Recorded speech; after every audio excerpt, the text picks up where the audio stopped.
Thank you. What's up, Canton, Ohio? I know Akron's in the house too, right? A little bit. Let me start off by thanking David Baker, Michelle Norris, and the entire staff at the Pro Football Hall of Fame. You guys have been amazing to work with for the last 6 months. From the time we got elected to be Hall of Famers, through the process of getting here to Canton, you guys are second to none to work with, and I appreciate all your help. I'm sure all the enshrinees today and in the past really appreciate your guys' help and professionalism. I want to congratulate my new teammates, the class of 2017.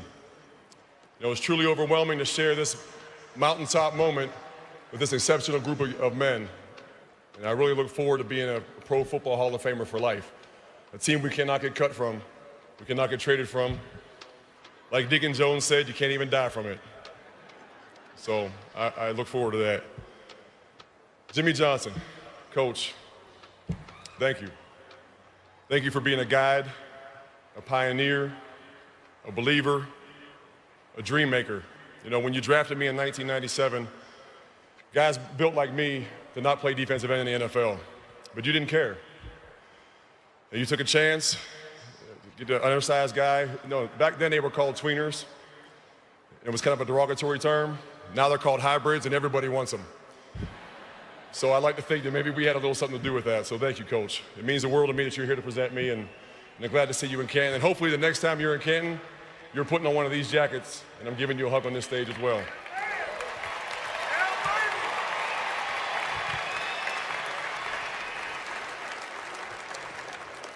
You know, I honestly can't believe I'm here. In 1992, I was at the University of Akron, just 20 miles north of here. 20 miles away, but you know, it really could have been a million. Back then, I couldn't fathom that over the course of the next 2 decades, step by step, I'd travel those 20 miles to be on this stage wearing this jacket. 20 years to travel 20 miles, but it was worth every bit of it, I'll tell you what.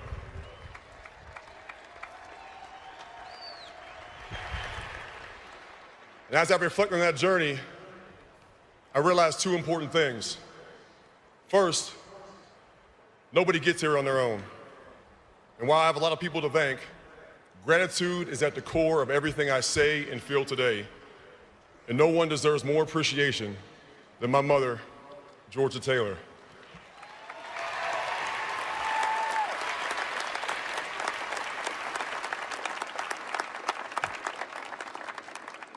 I owe you everything, Mom.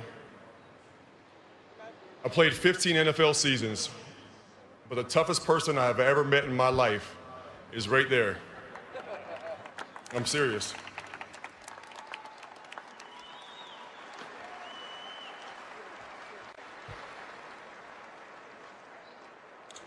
I was born and raised in Pittsburgh, and my mother personifies that blue-collar grit that makes the Steel City what it is. We didn't have much. Section 8 housing, welfare lines, we lived it. We went through it. But Mom, you kept us all together. You were our rock. My father was never in the picture.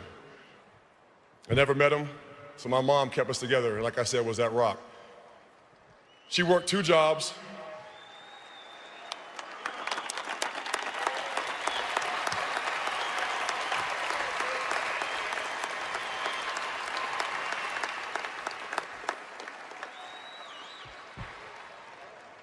She worked 2 jobs, leaving our apartment before I woke up, returning after I was asleep, and still she found a way to impact our lives every day. She was my teacher, she was my role model, and she was my disciplinarian, as many of you guys can probably attest to. She taught me what it meant to work hard and to never give up. Mom, I thank you for that. I love you for that.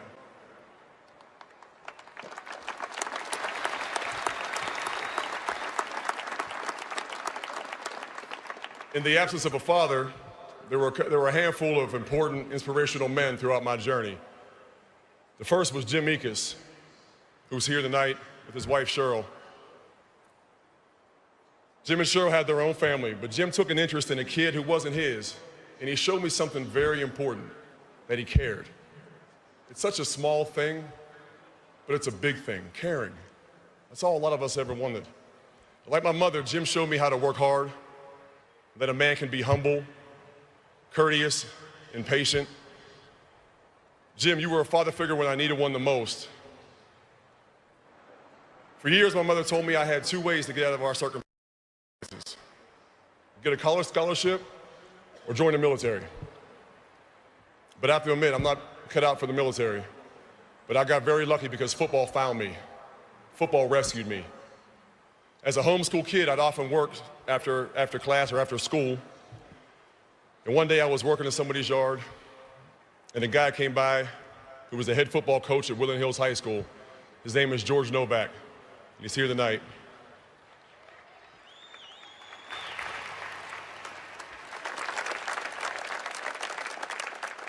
Something compelled Coach Novak to pull over and ask this tall, lanky 16-year-old kid who was about 150 pounds if I had any interest in playing football.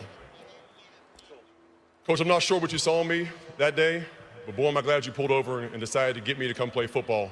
And I thank you for setting the path and the foundation for me to be here tonight. Thank you, Coach. I love you.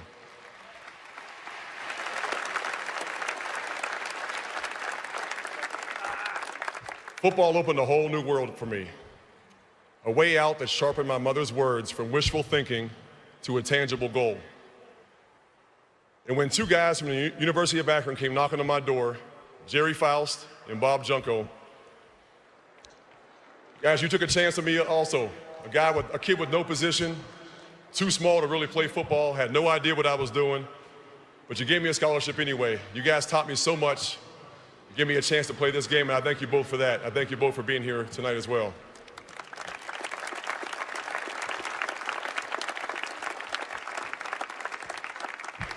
You know, Akron and the University of Akron was meaningful in many ways. But what stands out the most was a bond I developed with my teammates. And I'm really blessed that there's a lot of them here today. Fellas, you know where you are?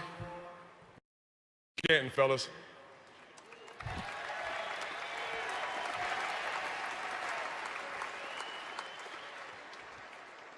But one Akron teammate in particular, Brian Coles. He was like me, a kid from Pittsburgh.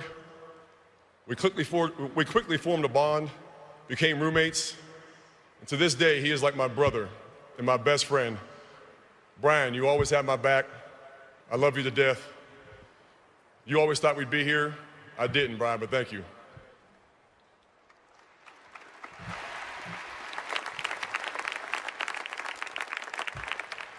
You know, as the NFL became a real possibility, another person came into my life who would prove to be one of the most impactful, personally and professionally. Gary Richard.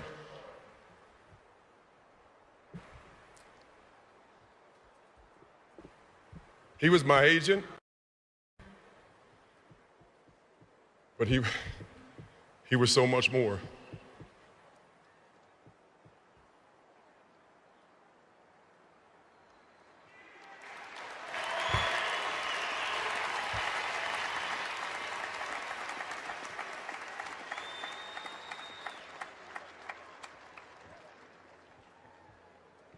He was a dear friend. He was an advisor. He was a mentor.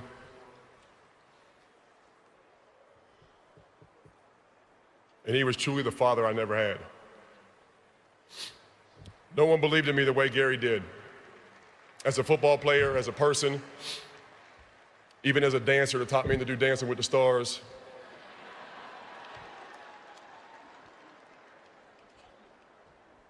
Gary lived in LA, and while I was obviously an East Coast guy living in Miami, for 14 years, not a day went by that I didn't talk to Gary Richard or text every day for 14 years, right up until the day that the evil, awful disease of cancer took his life.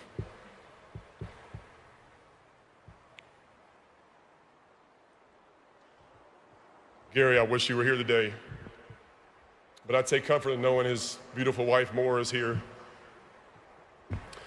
And his wife, Jessica, is here too. And Gary, I know you're looking down right now and saying, dude, didn't I tell you this was gonna happen? I love you and I miss you, Gary.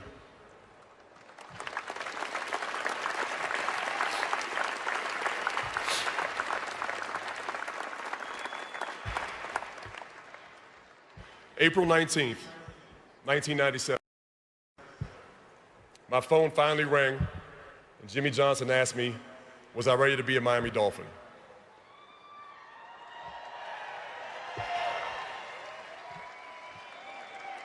That call was one of the biggest steps on my 20-mile journey over those 20 years.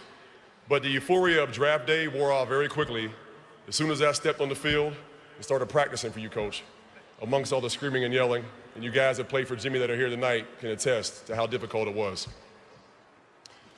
Now, I'm ashamed to say this, but I'm going to say it on national TV in front of all you people as well. After about the 5th day of training camp my rookie year, between the two-a-days, the heat and humidity, Jimmy, I went back to my room one night and I called my mom. I said, you know what, Mom? I don't know if this NFL thing is for me. I was that beaten down after 5 days. She said, well, you can come on home and get a job or go in the military, or you can get your butt to bed and get back to practice.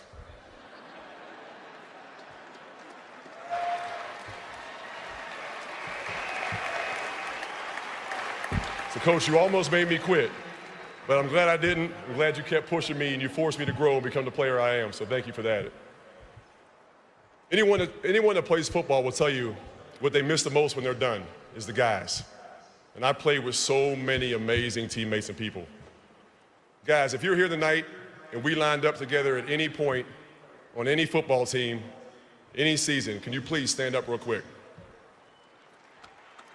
Come on, guys, get up. I know there's a lot of them here.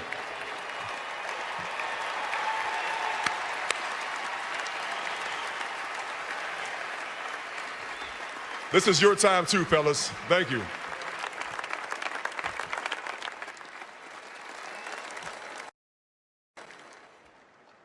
You know, when you begin your NFL career, nothing is more important than the guys in the locker room. And we had an incredible group of veteran players in Miami who weren't just teammates, but became my mentors. Guys like Troy Drayton. Troy, where are you? Troy, you and I share Gary as an agent. You know the special relationship we had. You were a familiar face to me when I came to Miami. You immediately took me under your wing and treated me like a brother, and I thank you for that. Trace Armstrong, you taught me what it meant to be a pro, to take care of my body, navigate the business, and to truly understand the nuances of playing defensive end. O.J. McDuffie, you showed me that every snap mattered. You competed on every play, every single play, and you hated to lose any of them. Thank you. Richmond Webb, you should be on this stage with the gold jacket, by the way. But having to practice against you every day in practice, you would constantly destroy my confidence with one hand and a smile. But you'd lift me back up, send me back out there on Sundays, and Sundays were a lot easier because of you. Zach Thomas.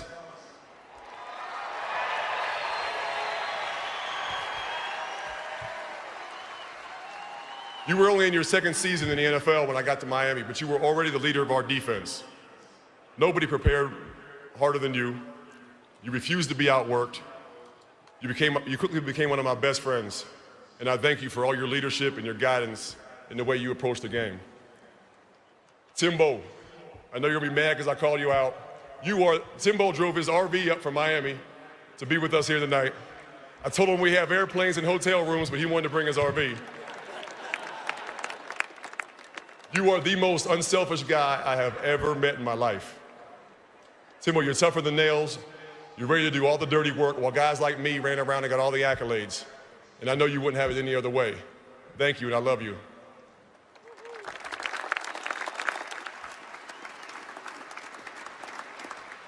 And of course, Dan Marino.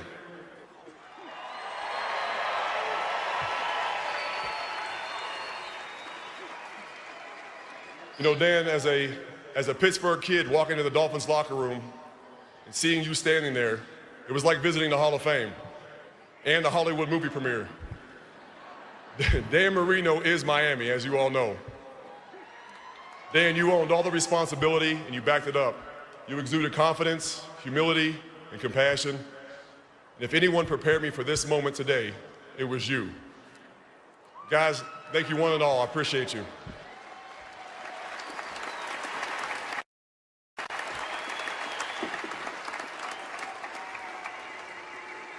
Another Miami guy who never played for the Dolphins, in fact, he never played football, but who is indeed a Hall of Famer himself, Alonzo Mourning, is here tonight with us.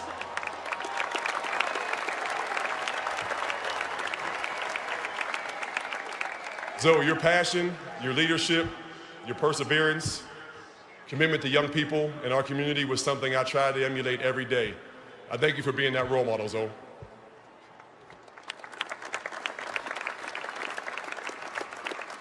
In addition to those veteran players, there were other guys that I bled with over the years who remain in my life.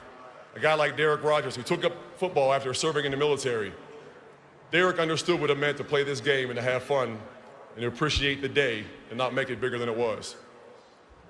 Another guy from that draft class who reminds me every day that Jimmy took him over me. Jimmy wanted me and Sam Madison, decided to take Sam in the second round, took the chance that I would fall to the third, and it happened, so we got them both. But 2-9, I know you're here tonight. Sam and Pat Surtain. Where's Pat? Sitting next to each other, as they should. These two made up the most dominant cornerback duo in the league for years. Yeah, I'm really proud of my sack totals and the stats that I have, but a whole lot of my sacks belong to you two guys right there for the way you played. Anybody in this stadium tonight could have sacked the quarterback when you guys covered the way you did. Thank you.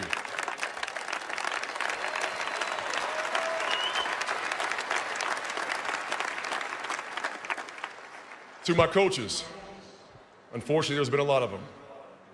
I've been kind of a coach killer. But Dave Wannstedt and Jim Bates, thank you guys for your guidance. Clarence, may you rest in peace, CB, we miss you. Nick Saban, you took an innovative approach to my role in the defense, and we took home the Defensive Player of the Year award, along with Dom Capers, and Dan Quinn was also part of that Player of the Year season. Dan Quinn's here tonight. You should be in Atlanta, you and Keith Armstrong, getting ready for another Super Bowl run, but you chose to be here with us tonight. Dan, you know it means the world to me. Thank you very much.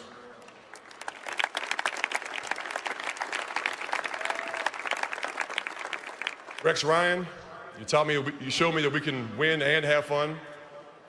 Tony Sperano and Todd Bowles, you guys handled my final season with such grace. And I appreciate the way you guys handled everything. Thank you all for that. You know, sometimes as players, we forget the men who afford us this unique opportunity to play the game of football that we love. And I was blessed to play for some really amazing owners. Wayne Huizenga, I know you're not here with us tonight, but I thank you for helping me provide for my family in a way I never thought possible. You were the biggest Dolphin fan, and everything you did was first class. Wayne hired two guys, very honorable men, to help steer the ship in Miami. Eddie Jones and Brian Wiedemeyer. Unfortunately, we had to say goodbye to both of those guys way too soon. But I know they're in heaven right now looking down and they're proud. Stephen Ross, Dolphins owner, thank you. Thank you for everything. Thank you for allowing my current teammates to come up here tonight. Cam Wake is here, Mike Pouncey's here, John Denny.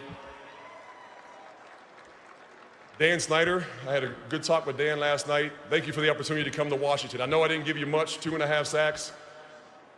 Stole a lot of money from you, but I appreciate it. Hey, I'm just being honest, all right? We talked about this last night at Jerry's party.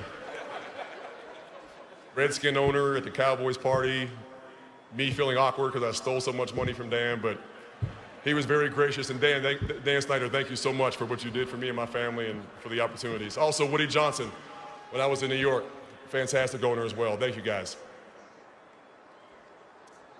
And to the guys who really never get any credit, but absolutely keep every football team running, and that's the support staff.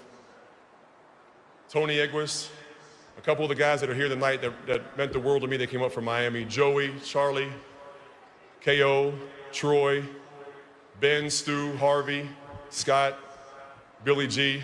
The list goes on and on. But thank you guys for the things you do behind the scenes. You never get thanked for it. You work the worst hours, make the least amount of money, and we appreciate you guys. We can't do it without you, and I'm glad you're here with us tonight.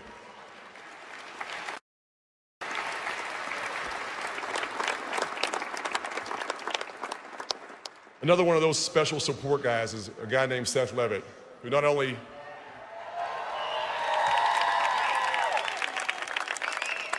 supported my efforts when I played, but also became a part of just about everything I do personally and also with my foundation.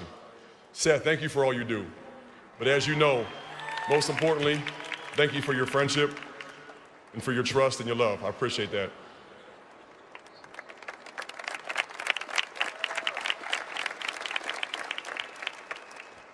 You know, there's a real bond that can develop in the fire of the fight.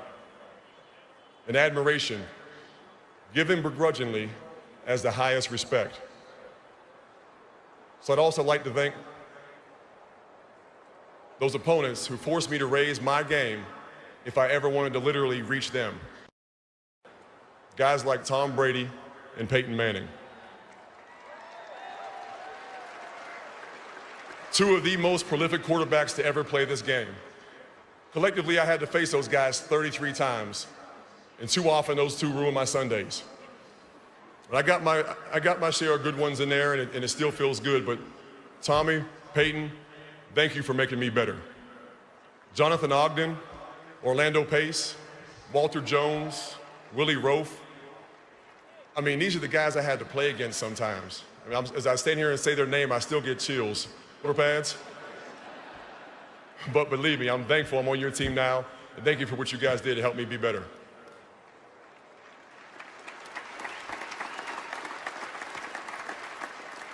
Bill Belichick. I never had the pleasure of playing for him, but I had the pleasure of facing his teams twice a year for more than a decade.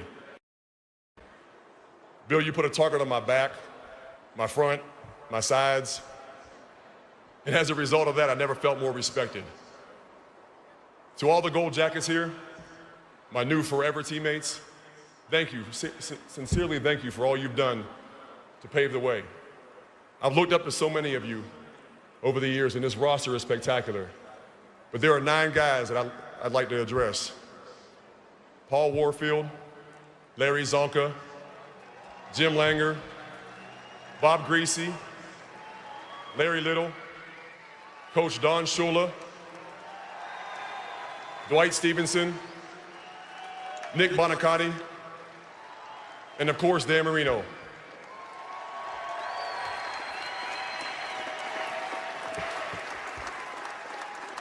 These are the 9 Dolphins currently in the Pro Football Hall of Fame, and they are the men whose legacy I tried to honor each and every time I put the uniform on. To the great city of Miami and our amazing, passionate Dolphin fans,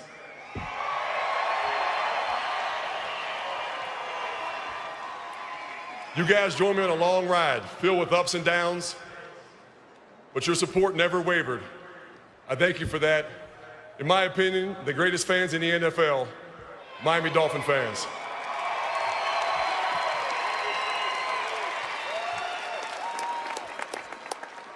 Now, I know I talked a lot about the journey of a lifetime, but none of that would have been a thing if I wasn't able to share it with the people who matter the most to me. My family. My older sister, Tiffany, you're an amazing woman. I looked up to you for years. You fought many battles for me when I used to get my butt kicked in Pittsburgh. You're an amazing mother to 5 beautiful children. You're tough. You're an amazing woman. I can't thank you enough, you and your husband, Sam. My little sister, Joy, you've made us proud. You're doing amazing things. Very, very proud of you, and I love you. Grace came all the way from the DMZ in South Korea to be with us here tonight as she serves in the Air Force.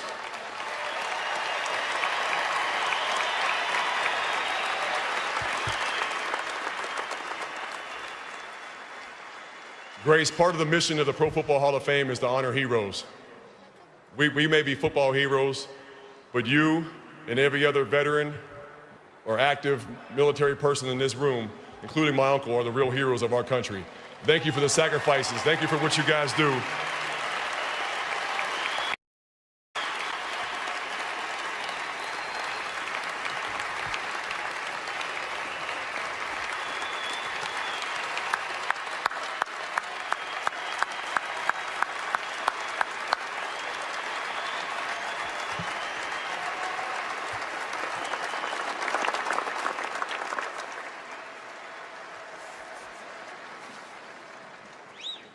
Thank you all for what you guys do, so we can go to bed at night in peace, with security, knowing that you have our backs.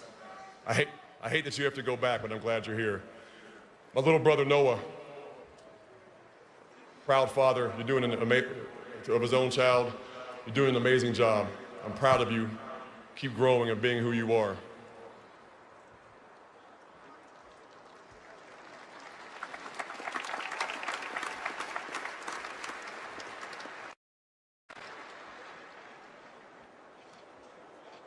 Can't even say it. My hearts, our kids, Isaiah, Mason, and Zoe. You guys are my world.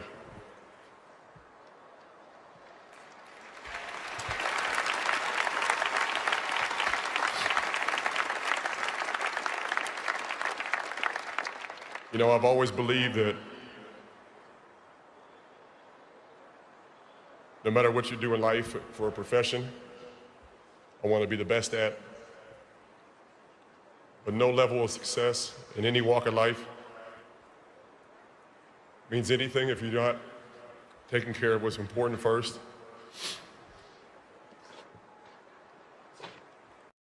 Never had a father. There's no bigger honor, there's no bigger blessing,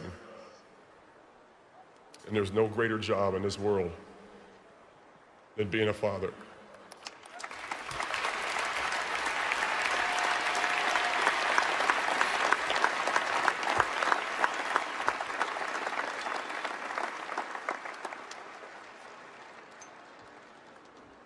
I made it to the Pro Football Hall of Fame, but when I die, all I want in this world is for my kids to be able to say, he was a Hall of Fame dad.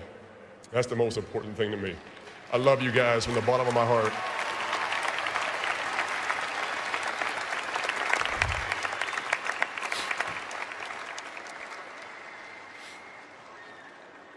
Thank you guys for always being there supporting me. Even when you were young, you didn't know what was going on a lot of times, but you and your mom were always there to support me, and without that, I could not be here. So keep growing, keep being who you guys are. I'm very, very proud of you.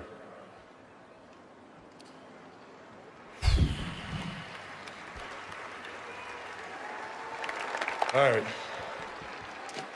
That was the part I was worried about getting through. So when I began this speech, I mentioned that over my 20 miles in 20 years, it made me realize two things. And the first was that nobody gets here alone. Well, the second is that I have one regret, and only one. You see, I was so focused on the destination the entire time. I didn't enjoy the ride enough.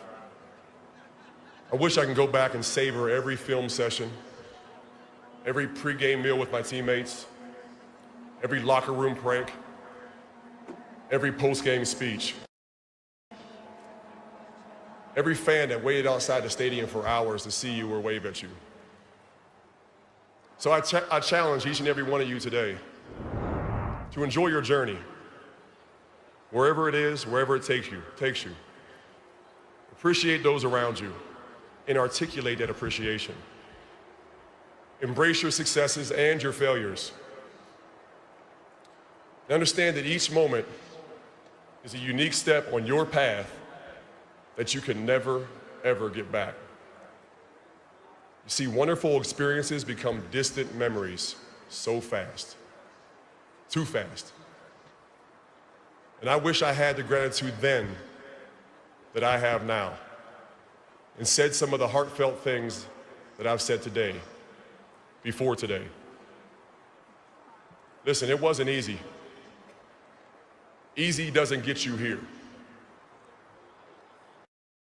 Kenny's name may be easily, but easily is not how he got here. To channel the great Denzel Washington, if it were easy, there'd be no Morton Anderson, no Kurt Warner, no LaDainian Tomlinson. If it were easy, there'd be no Terrell Davis. If it were easy, there'd be no Jerry Jones. If it were easy, there'd be no Jason Taylor.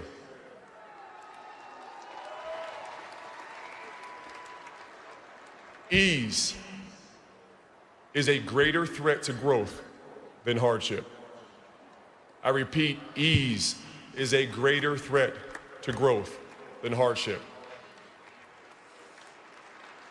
So keep moving, keep growing, learning, loving. I couldn't have made it in these 20 miles over 20 years if I didn't have you at my back, at my side, and out in front. My football career forever ends right here tonight. My gratitude is eternal. Thank you.